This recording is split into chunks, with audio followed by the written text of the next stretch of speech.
Maccafa keessa dubbisee kan gabaabaa qabna. Maccafa Iyyaasuu boqonnaa 3:1-7 waliin dubbisna. Maccafa Iyyaasuu boqonnaa 3:1-7.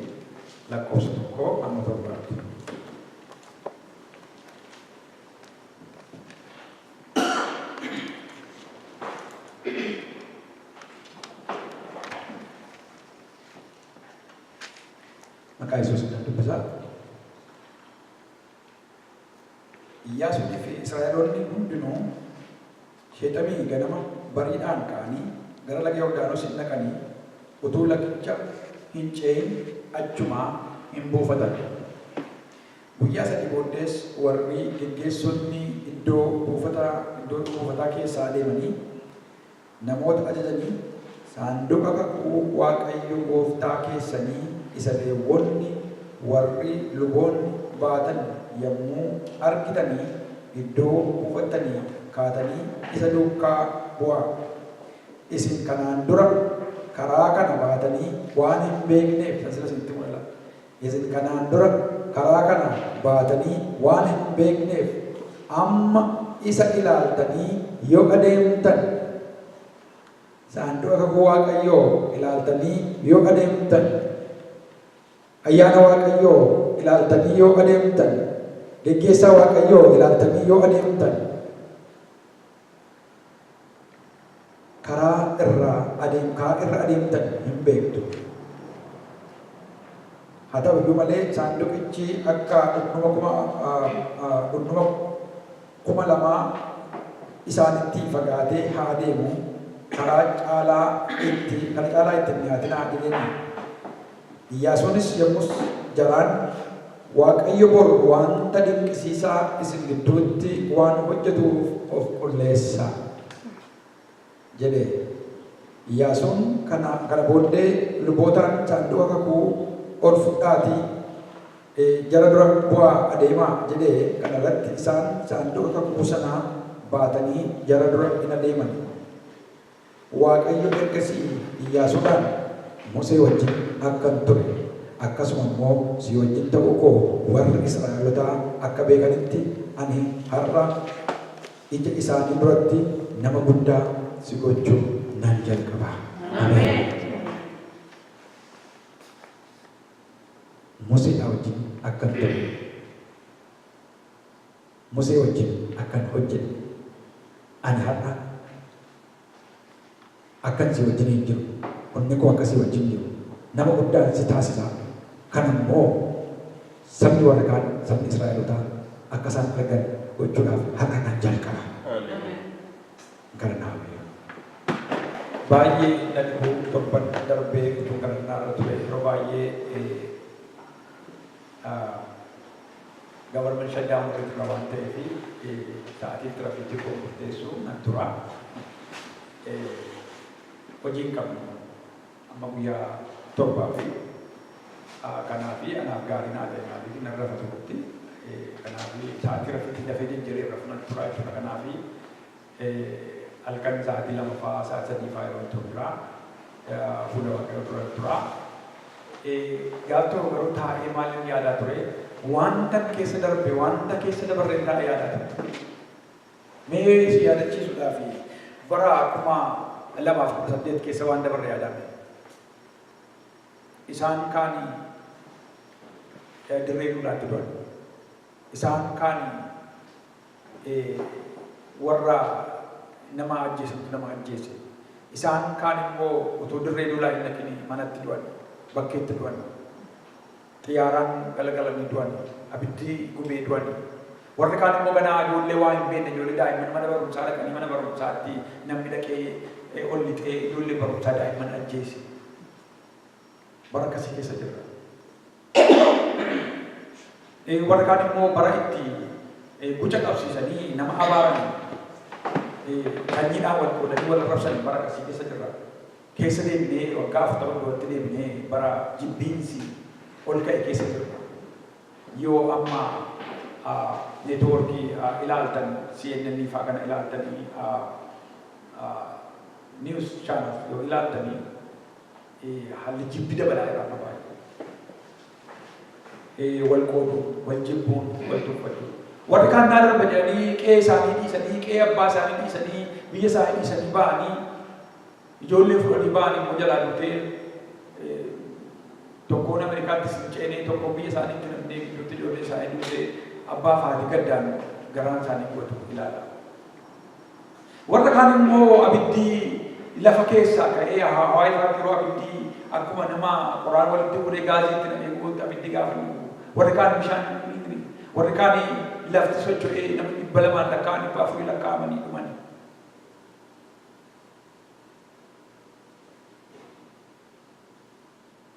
Kana hundumaa keessa garuu Waaqayyo si miliqsee, si dhuffatee, si eegee, si gargaaree, si eegee asiin si geenyaan hamma teessee sagalee Waaqayyo dhaggeeffachaa harta galanni Waaqayyo. Ameen. Kanaaf egaa Waaqayyo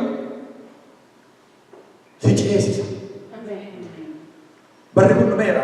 Amma barattaanitti immoo si ceesisa. Ameen. Barumsa koo al tokko irratti na yaadadha. Namni yeroo dhaabuu hin danda'u jennee yeroo baranne yaadattu.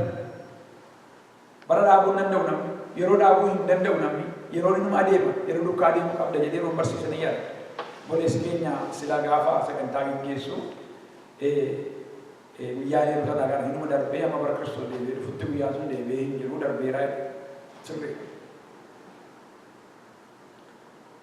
Inni hin dabarre yeroo hundumaa haaraa ta'ee jiru. Yeroo hundumaa hin jijjiiramu. Yeroo hundumaa sanuma kan ta'ee jiru. Haalli kan isa hin jijjiirre. Yeroon kan isa hin jijjiirre. Itti siqoo ofirraa siquun keenya kan isa hin jijjiirre. Waaqayyo Waaqni jiraatan garuu baruu isaanitti baatee fidee asiin si geera galma. Ameen.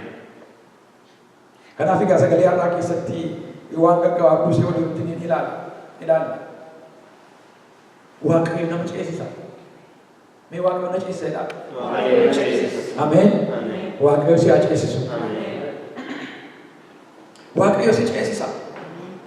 Iyyaasuun saba Israa'el fuudhee gaafa ce'uuf ka'e immoo lafa dubbisan keessaa meexinnoon haayilaayit godhee waa isin argisiisa.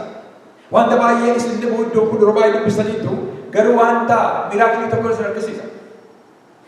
Yeroo qabdan dhaqaatii macaafa Iyyaasuu boqonnaa 3 guutummaa sana dubbadhaa. Amma garuu wanta tokkoon keessaa isin hubachiisa. Number 1 utuu laga Yordaanos ce'uudhaaf hin ka'inii dursanii dhaqanii bariidhaan ba'anii dhaqanii bishaan sana fuulduraa utuu hin ce'in dhaqanii achi buufatanii achi qubatanidha. Pilaanii itti baasanii dhaqanii achi taa'anidha. Nama meeqatu jira har'a laata bara kee keessatti pilaanii itti baafattee Waaqayyo biraa waan eeggattuu fi yeroo qabattee kanatti fuula Waaqa dura turtu. Yeroo fudhatanii fuula Waaqa dura turan. Yeroo fudhatanii dhaqanii bariidhaan ba'anii dhaqanii bishaan sana fuuldura ta'an. Inni kun tokko. Inni lammataa immoo wanta isin dhibu Waaqayyo takkaa waan goonee hin beekne waan ta'e karaa irra dabarru kun karaa haaraa waan ta'e takkaa asirra dabartanii waan hin beekne lakkoofsa 4. GPS kana fudhadhaati kan laalaa deemaa deemi. Galanni Waaqayyoof haa ta'u. Waaqayyoon ilaalaa adeemaa. Waaqayyoon ilaalaa yoo adeemtani hin gufattani. Waaqayyoon ilaalaa yoo adeemtani karaa keessan hin beektu. Isuma faarsaa macaafa fakkeenyaa boqonnaa 3 irraa dubbatudha. Karaa kee Waaqayyootti kenni. Karoora kee Waaqayyootti kenni. Karaa kee Waaqayyootti kenni. Yaada kee Waaqayyootti kenni. Jiruu kee Waaqayyootti kenni. Innis maal siin godha? Wal siif qixxeessa.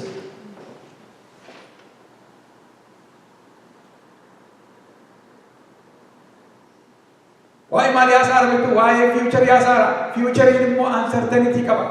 Kana jechuun egereen namaa bor waan ta'u nama beeku. Waggaa dhufu waan ta'u nama beeku. Waggaa dhufu dhiisaatii borna waan ta'u nama beeku. Bor dhiisaatii har'a galgala waan ta'u nama beeku. Har'a galgala dhiisaatii asii baanee sa'aatii lama booddee waan ta'u waan beekan hin jiru. Karaa kee Waaqayyotti gaafa kennitu garuu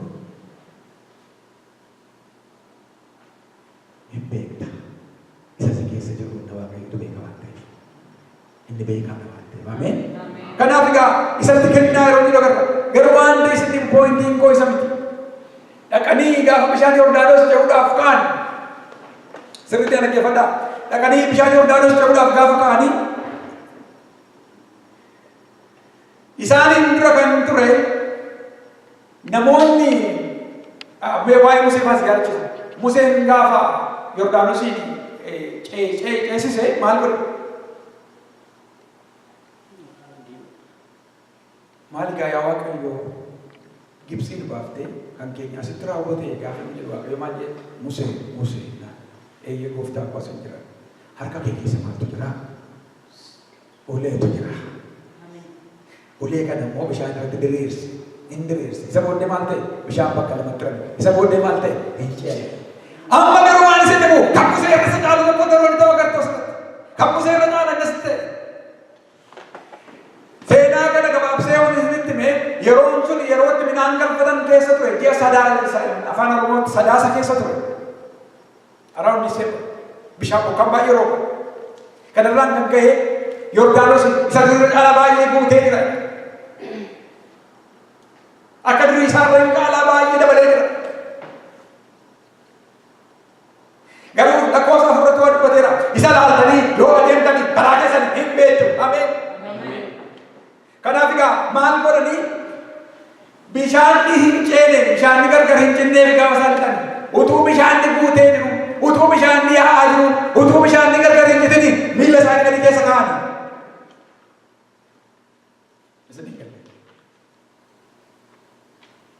Let me put it this way. Amma raajii tokkotu dhaabate ergaasii dabarsaa jira. Ati miliyeenarii taataa akkaataa itti miliyeenarii taatu immoo biizinasii guddaa tokko jalqabdaa waggaa tokko asitti ergaasii dabarsaa. Gadi baatee maali? Maalitti gadi baatee? Ergaa sobaatu jettu. Jettu? Maal jedhaa? Maal jedhaa jechuun dhufa. Namni naan jedhe jira naan al tokko namni tokko hin fuutan naan anoo bilaan kanaa hin qabu gurgurta kan naan jedhamu kun namni naan jedhe. Anatu jedhee miti nama tokko jennaan inni dhufee naan mari'ate jennaan abbichuma na gaafatu waan ogeessu ta'e immoo jedhe. Yoo ka'ee ati digirii hin qabdu, ati maastarsii hin qabdu, ati beekumsa hin qabdu, ati muuxannoo hin qabdu, Waaqayyo dhufee ergaansi dhufee ati kitaaba barreessita hosiin jedhe amma. Akkuma kitaaba barreessita immoo ergaansi darbe inni jalqabaa isheen kaaftu maaloodha? Anoo muuxannoo isaan qabu. Ergichi waa'ee muuxannoo keessa hin gaafanne.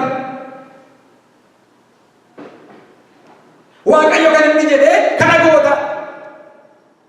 Namni waan Waaqayyo itti dubbate, waan Waaqayyo isaaf kakate, waan Waaqayyo fuuldura isaa ka'ee iddoodhaan ga'uu kan inni ittiin dadhabu of tilmaama, of ilaala, dudubatti deebi'eetu of ilaala, experience isaa ilaaleetu.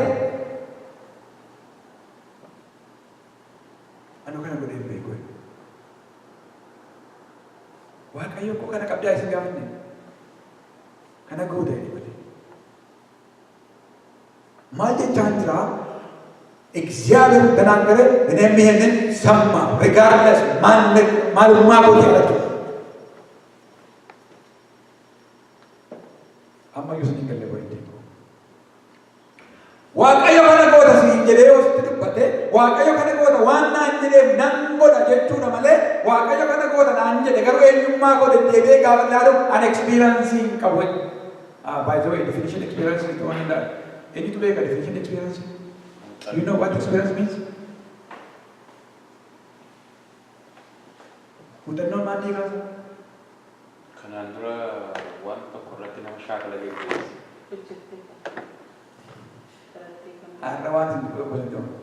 experience is nothing but all the mistakes you learned in the past.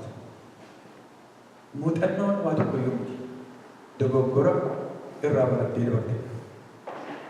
Hasil. Naman dibu. Balesa hojjete dabarte. Dogogora hojjete irrabarati. Baradar ban keessa kanojju.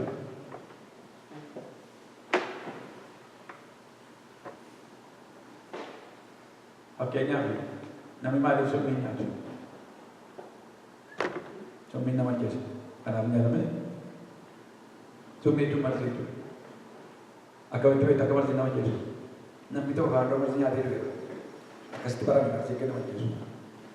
Waan biyya lafaa irratti keessaa kun nyaatamu namni gaafa lafa kaa'ee utuu dhufee harka bira hin ga'iniin duratti necessarily ati balleessaa sana ofii keetiin hojjetin malee experience nuti jennu kuni warri kanaan dura ittiin dogoggoranii ittiin kufanii isaan irraa fuudhee kan finne asiin gaame.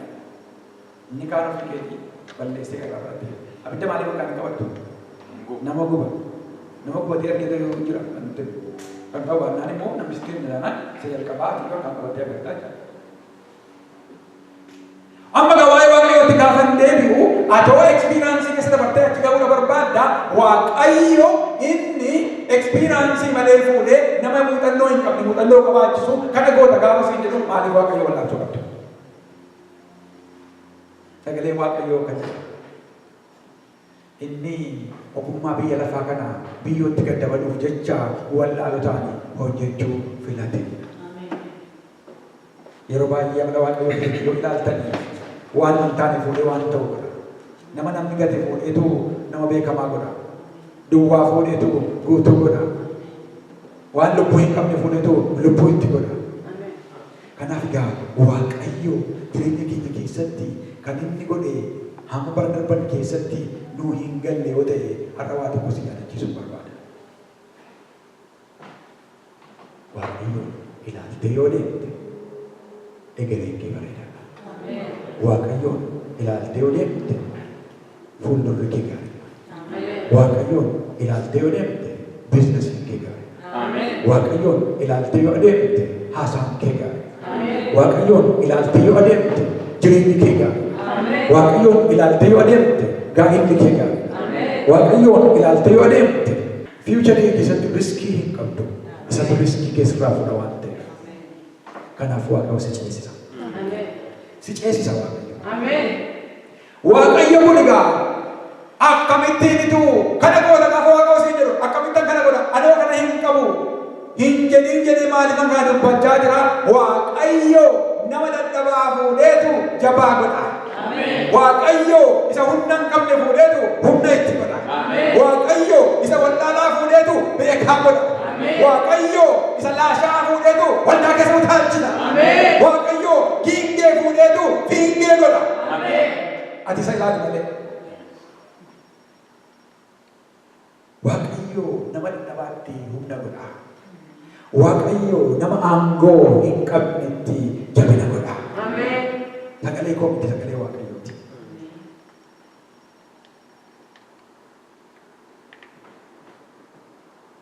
Isaayaas boqonnaa 40 lakkoofsa 29 amma 31 irratti galtee dubbachuu dandeessu. Akkas jedha. Inni warra dadhabanii fi humna hin kenna. Warra aangoo hin qabnee fi jabina hin kenna. Eenyu? Waaqayyo. Kanaaf egaa an dadhabaadha jechuus hin barbaachisu. Eeyyee Waaqayyo silumayyuu nama dadhabaa fuudheetu jabaa godha waan ta'eef. Yoo guaadanyaan keessa waame an dadhabaadha jechuu dandeessa. Inni humna sii kennuun nan dhus gargaaruu addaa malee. Waaqayyo garuu jabina keeti. Waaqayyo garuu humna keeti. Irra deebi'ee dubbisa lakkoofsa 29 Isaayaas 40. Inni warra dadhabanii fi humna hin kenna, warra aangoo hin qabnee fi jabina hin kenna. Ijoollonni hin dadhabu, hin muduku, dargaggoonnis gufatanii hin kufu.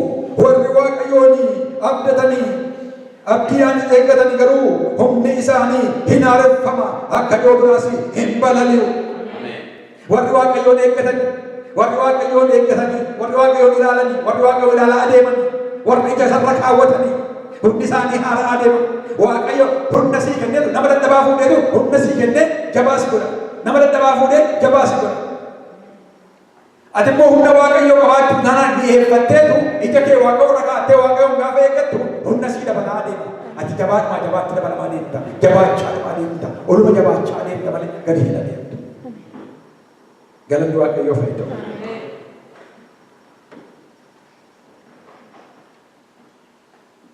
Ol hin ka'u, hin fiigu, garuu hin dadhabani, hin adeemu, garuu hin mudukani. Waa'ee jabina isaaniitu Waaqayyo.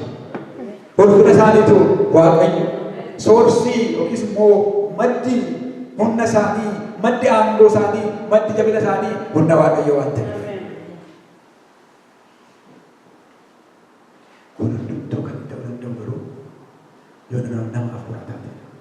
Gata baannaan akkuma nama oduu durii dubbisuuttitu dubbistee dabarta siin galu. Nama hafuuraa yoo taate garuu hojii gala. Ameen. Nama hafuuraa ta'uu koo qabdu nama hafuuraa ta'uudhaaf hafuura irraa dhalachuu qabda. Kana beektuuni namni hafuura irraa dhalachuu qabda.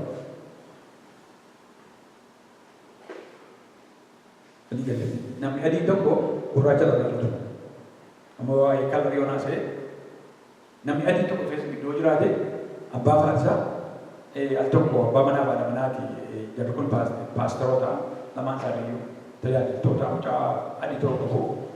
Mucaan kan inni fedhe gaafannaa kan keenya naan jedhe ammas deebi'ee kan eenyuuti yeroo inni gaafadhe. Kan keenya naan jedhe eeyyan keessa akka ta'e ta'e garuu kan eenyuuti gaafa siyaasa darbaa gaafadhu hin guddifannee naan jedhe amma ta'eeraa jedhee. Maaliif abbaanis gurraacha haatis gurraacha mucaa adii baatanii taa'u kan isaanii akka hin taane beeka. Maal jechuu barbaadetanii utuu mucaan isaan fakkaate hamma kana gaafachuu danda'an. Hin naqu kanaaf adiin irraa dhalata gurraachi irraa dhalata. Yoo mix ta'an garuu resesiiviiniif dominant kan ta'e jira. Namni hafuuraa abbaan isaa irraa abbaa hafuuraa yookiin hafuura qulqulluu irraa dhalachuu qaba. Waan nuti Waaqayyoo kan isii galu gaafa isaan qaban. Namni hafuuraa maal irraa dhalachuu qaba? Hafuura irraa dhalachuu qaba. Wangeela Yohaannis boqonnaa 8 lakkoofsa 6 dubbisnee nuti yeroo keessatti bahuudhaaf hundi dubbisa warri qabsa qabdan waan barreeffadhaa Yohaannis boqonnaa 8 lakkoofsa 6. Namni foonitti kan dhalate nama foonitti kan dhalate fooni. Hafuuratti kan dhalate garuu hafuura. Eeyyuu jedhee beektu kana. Kiristoos Yesuustu lammaffaa dhalachuu qabdu ni gaafanni saba sana barsiisu akkamitti gamma nageenya lammaffaa dhalanii gaafa gaggaafatanii jala mureetti no akkasitti wajjin deemuu hin dandeenyu akkasitti waa'ee mootummaa Waaqayyoo waa'ee isitti baruu hin dandeessani. Kanaaf inni foonitti dhalatanii inni foonii keessanii isin namoo fooniiti wal goyoomsuu hin danda'u. Garuu hafuuratti kan dhalate hafuura. Kanaaf namni hafuuratti dhalachuu qaba. Mee nama tokko nama bukkee jiruuni hafuuratti dhalatee dalagaa qaba. Nan goyoomsin hafuuratti dhalatee dalagaa. Kanaaf namni Waaqayyoo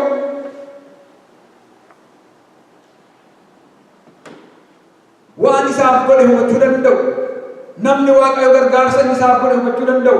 Namni Waaqayyoonis yaalee adeemuu danda'u nama hafuuratti dhalate duwwaa. Kana ta'uu baannaanii amma sille maal jenne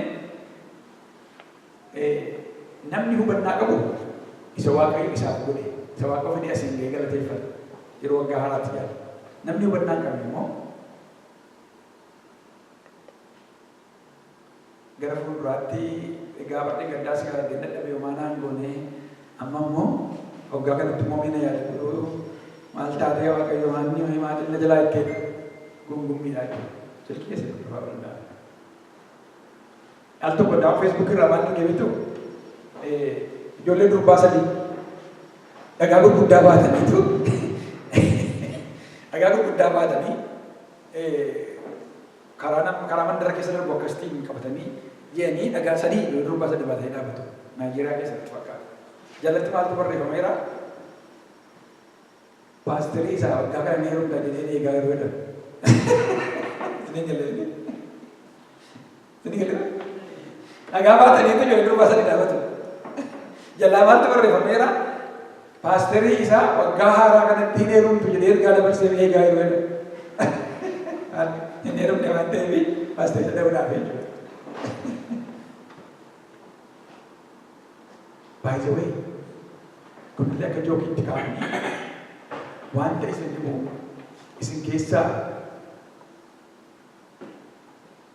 Mee waggaa isa darbanii kun waggaa kana sama keessatti kana keessatti Waaqayyo kan waan godhee jira. Tarii nam tokko jiraachuu keessas keessa kan anu waan agarree jireenya Waaqayyo anu maan agarree waan Waaqayyo naalu. Anu maan agarree waan Waaqayyo bu'aa naalu. Anu maan agarree Waaqayyo.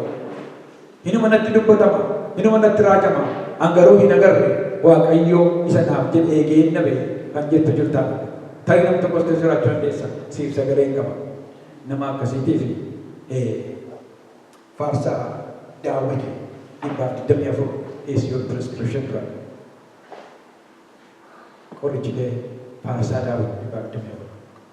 Faarsaa 24 faarsaa Daawit tan yoo ilaaltan yoo dhumayyuu Waaqayyo dinqiisiif hin hojjenne yoo dhumayyuu Waaqayyo wanta obbolaa kee ollaa kee hiriyaa kee harka afaan irra nama keewwachiisu tokko hin goone faarsaan Daawit 24 irratti maal jedhanii fakkaate. Mee yeroo kanatti galtan faarsaa Daawit 24 lakkoofsa tokko amma 8 dubbifadha. Amma garuu lakkoofsa lamaan tokko dubbisa. Inni gara keenya gore Waaqayyoon utuu ta'uudhaa baatee haa jedhu sabni Israa'el. Yeroo namoonni nurratti ka'an inni gara keenya gore silaa yeroo aariin isaanii nurratti boba'e sana isaan fayyaatti nu liqimsu turan garuu Waaqayyotu gara keenya gore.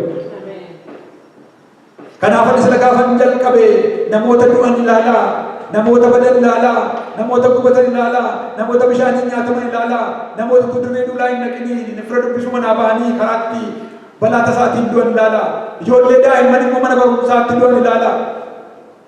Isaan kun hundumtuu gaafa manaa bahanii du'at fuuldura keenya jiranii bahanii miti kan isaan bahan. Let me tell you this. Akka tasaa miti yookiis immoo carraa ta'ee ati lafi du'ee hin jirre utoo hin gahin haftee miti Waaqayyotu si miliqsina. Boolli banamaan tureera Waaqayyotu na si dabarsa.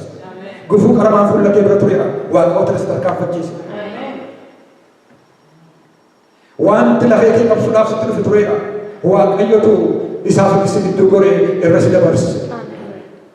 Qilleensi hamaan tureera Waaqayyotu irra si dabarse. Dhukkubni nama balleessu tureera Waaqayyotu si dandeessee si dabarse. Yaadni nama aarsee of balleessi bayi fiigi jedhu tureera Waaqayyotu si gargaaree asitti qabee si hambise. Kanaaf egaa mee kottaa waa tokko yaadadha. Inni gara keenya gore utuu Waaqayyo ta'uudhaa baate anarraas taa'e sagalee Waaqayyoo hin dhaga'u jenna. Waaqayyo hubannaa sana. Waaqayyo jireenya namaa keessatti kan inni godhu yoo jiraate lafa rakkoon jirutti rakkoo keessa dabarsee, lafa balaan jirutti balaa keessa dabarsee, lafa du'ii jirutti utuu du'a irra hin gahin siin keessaa si hankaasee fidee asiin naafigeet gidduu si godheet fidee asiin si gahin of galu malee. Inni kun dinqii caala. Daawitiif inni kun gale. Kanaaf Daawiti inni gara keenya gore Waaqayyo utuu ta'uudhaa baate silaa banneerra. Silaa diinni keenya fayyaa nu liqimsa ture. Silaa banneerra.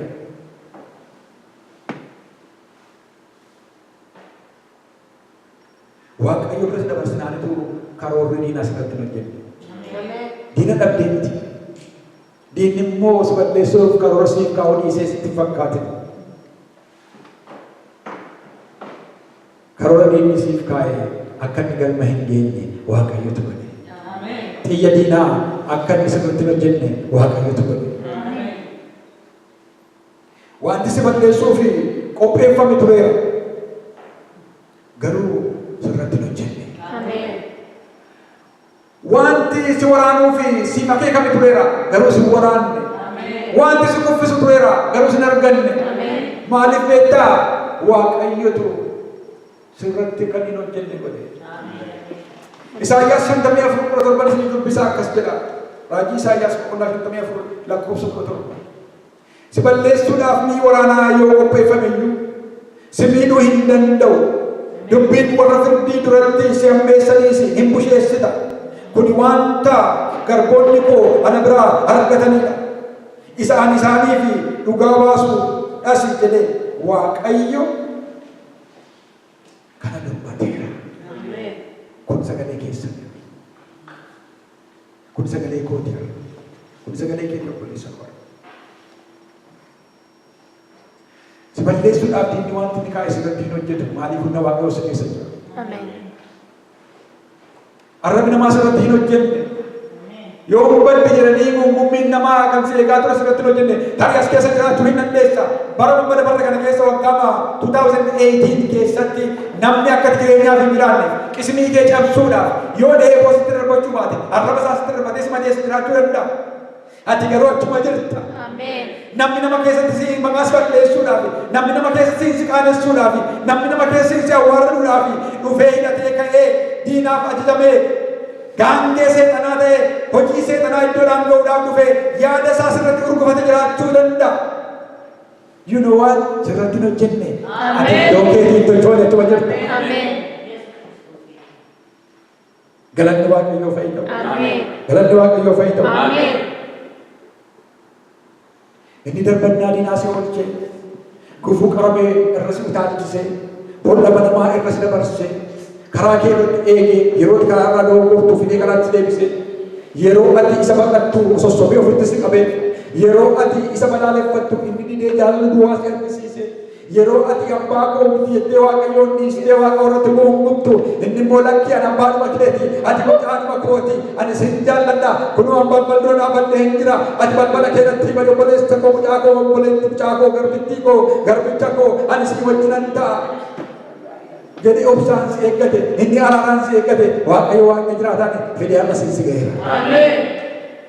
Inni amma fidee si ga'eera keessa lalli teellu wanti jireenya keenya keessatti inni amma nama dubbatte kun inni amma baranne kun inni amma si yaadachiise kun fidee erga asii si hin ga'e.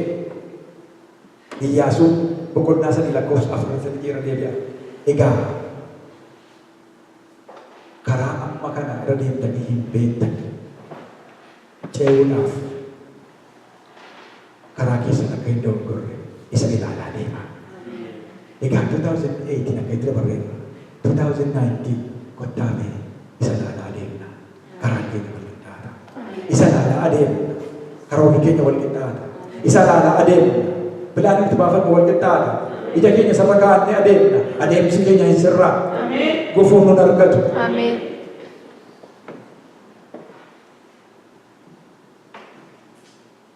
Akkamittan beeka Waaqayyo akka inni 2019 naaf hojjetu. Akkamittan beeka bara dhufutti Waaqayyo akka naa wajjin hin ta'u. Akkamittan beeka Waaqayyo kakuu akka inni naaf qabu. Akkamittan beeka Waaqayyo bara dhufutti akka inni gaarummaa naaf godhu, akka inni dinqii naaf godhu kan jettu jirtaadha. Waan fuuldura kee jiru hundumaatti iyyuu inni bara darbe Waaqayyo hojjete. Maaliif siif amantiin ta'u? Amma waa'ee eksperiyansii hin himnu. Farfannaan tokko jira farfannaa Amaaraan fakkaatu. Amaarኛን አቤኒዘር ጌታ ደርሶልናል። አቤኒዘር ጌታ አቤኒዘር እግዚአብሔር እርዳታ ፈጥኖ ደርሶልናል። ከፊታችን ላለው ምንም ነገር ትናንት ያደረገው እምነት ሆኖልናል።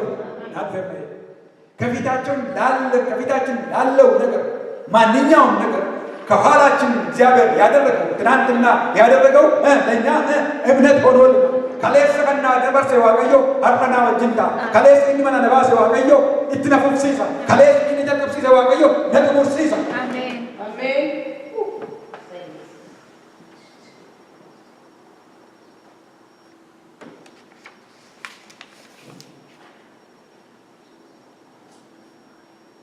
Fayyummaan kee eegamtee fiddee eegi as geesse Waaqayyo karoora sirraa qabaannaan fidee eegi asiis ga'e.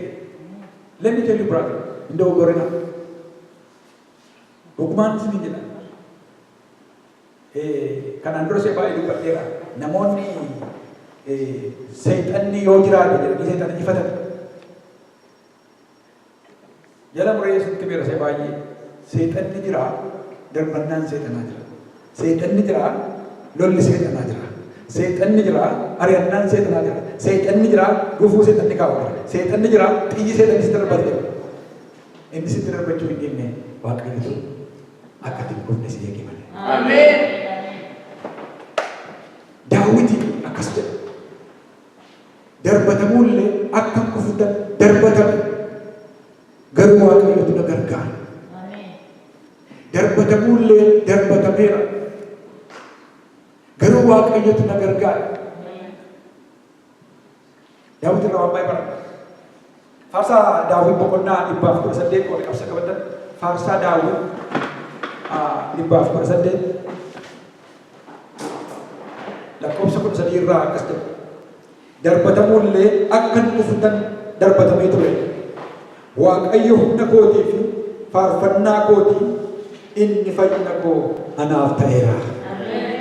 Darbatamullee akka kufutan darbatame. Waaqayyo garuu inni faarfannaa koo ta'e. Innan yeroo hundumaa isa faarfadhu. Innan yeroo hundumaa isa oloon qabu. Innan isa yeroo hundumaa faarfadhu kuni. Innan isa yeroo hundumaa eeggadhu kuni.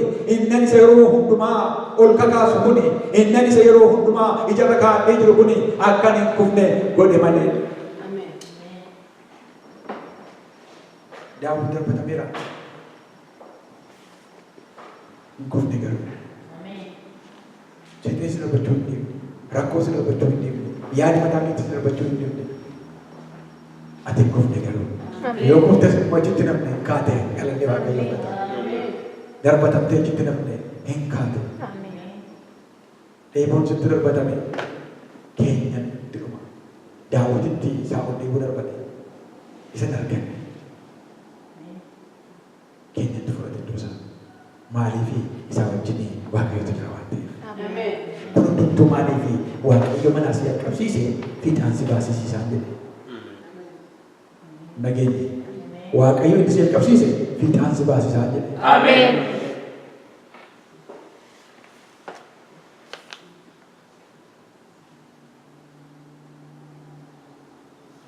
Haleluuyaa. Mee yaadame waan keessa dabartan. Mee sigatii soddomaaf yaadame. Namoota sun biraa dhufa. Namoota biraa dhufa. Namoonni foonitti du'a miti warra afuratti wal si yaadan.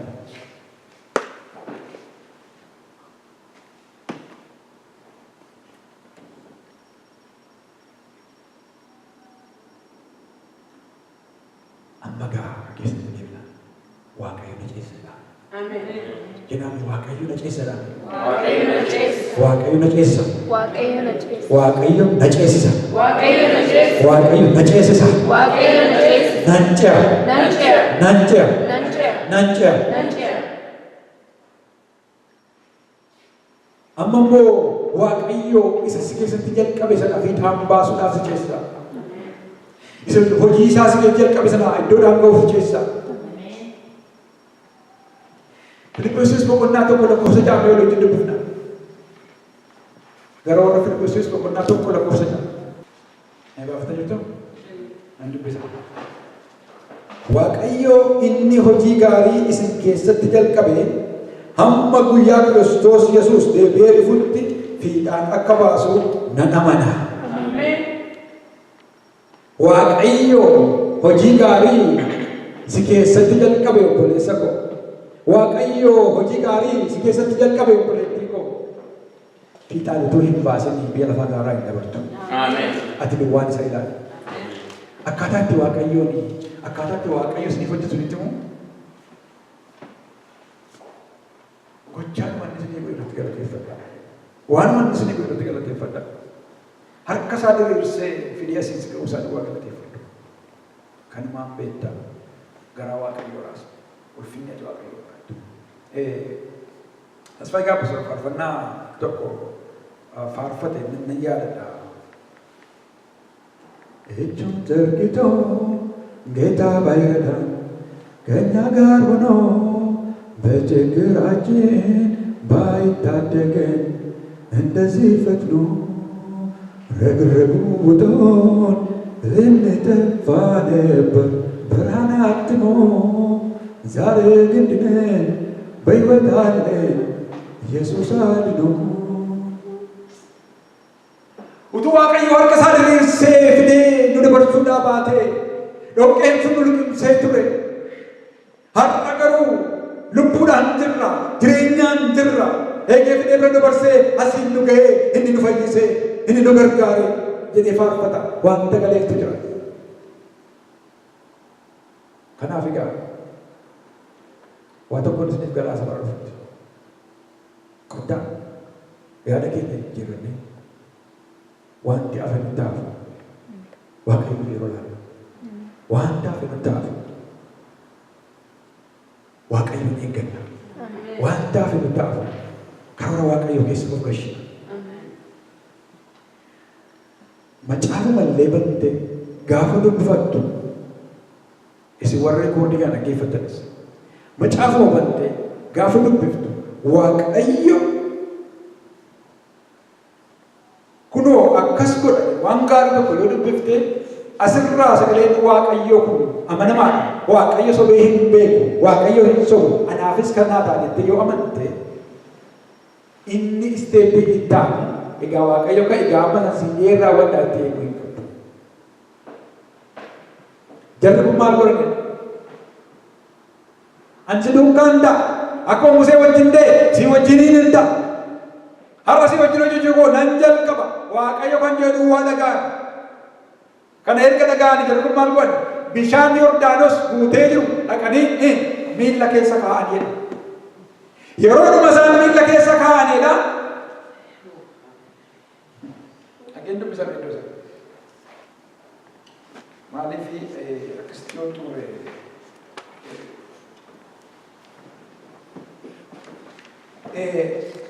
lakkoofsa 14 kan dubbisa. Anumaan dhaggeeffadhaa.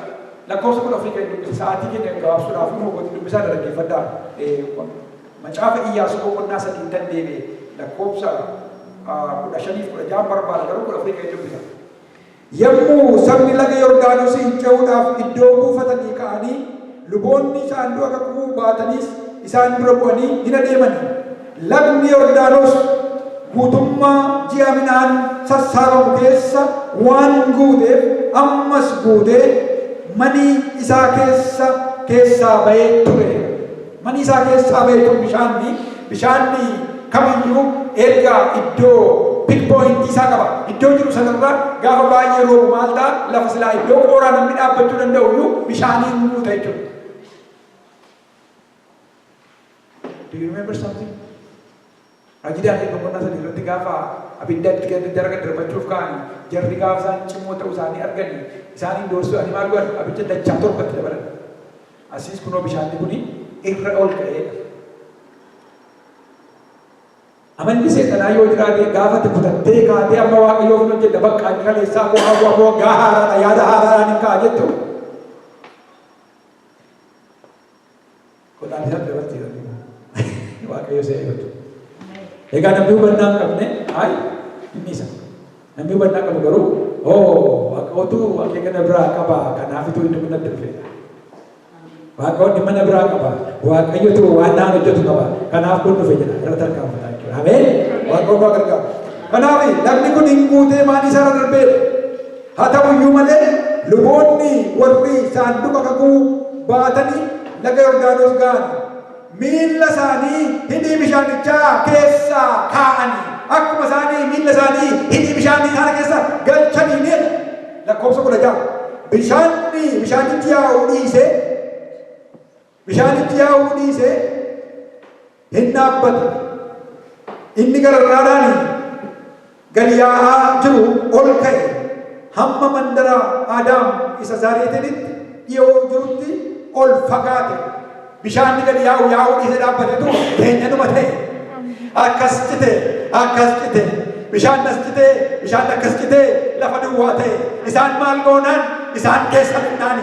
Waaqayyo sitti dubbate, Waaqayyo si waame, Waaqayyo si dhibee, Waaqayyo si kaasee, Waaqayyo misiraatuu siif kennee, Waaqayyo carraa kana siif kennee sagalee isaa sitti dubbate obboleessa koo obboleettii koo tarkaanfadhu jechaa jira. Har'a hafuura qulqulluuni tarkaanfii fudhadhu fuulduratti adeemi take an action jechaa jira. Har'a hafuura qulqulluuni ati lafaa ka'i achuma teessee dhageessuu duwwaa hin ta'ini. Hojiidhaan hojjedhu miilla keetiin ka'i yaada keetiin ka'i hafuura keetiin ka'i jireenya keetiin ka'i qabeenya keetiin ka'i garaa kee kutadhu Waaqayyo siif hojjeta. Waaqayyo siif hojjeta. Waaqayyo siif adeema. Waaqayyo si ceesisa. Waaqayyo si gargaara.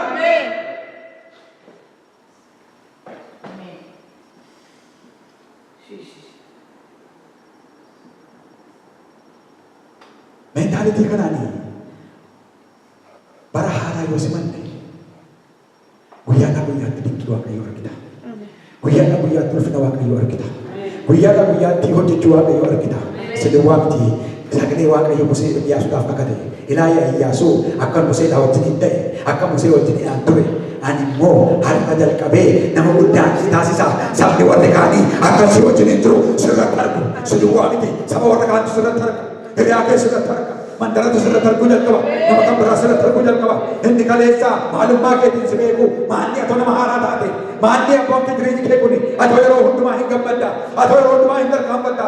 Atoo yeroo hundumaa walumaa deemta. Maaloo dha fallisaa maaloo dhanii si bira dhufu si gaafachuu dhufu.